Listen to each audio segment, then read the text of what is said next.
Well, when I first started the Blackatcha series, my mother thought I had lost my mind.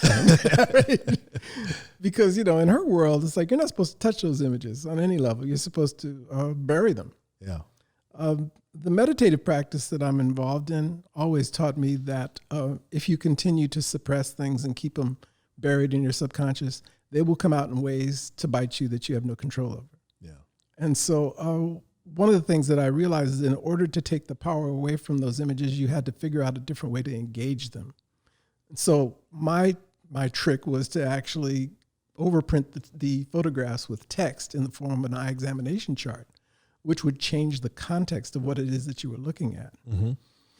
So it took her about 7 years to actually come around to understand what it is that I was doing. She didn't always approve of it, but she understood what the end result was, and she respected that part of it. Mm-hmm. And I had to get to a point where I understood that so many people had so many problems with those images, and that you couldn't judge a person by their willingness to either accept or reject that. Right. You basically had to put it out there, say, here, deal with this. I was not preoccupied with the idea of whether or not it would be commercially successful. What I wanted to do, again, going back to that whole issue of quality of life, Right. get this monkey off your back some sort of way. Right. Engage it, take the power away from it. And so one of the things that some of my reading taught me is that if you reappropriate the appropriated, it has the effect of neutralizing it.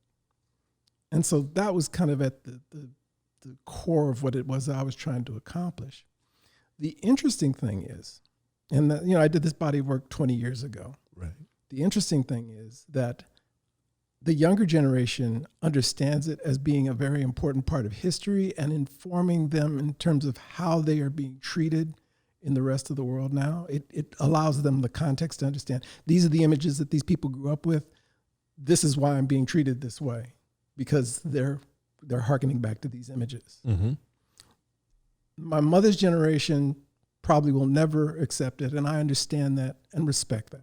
My grandmother's generation could never tolerate it because she was too close to it.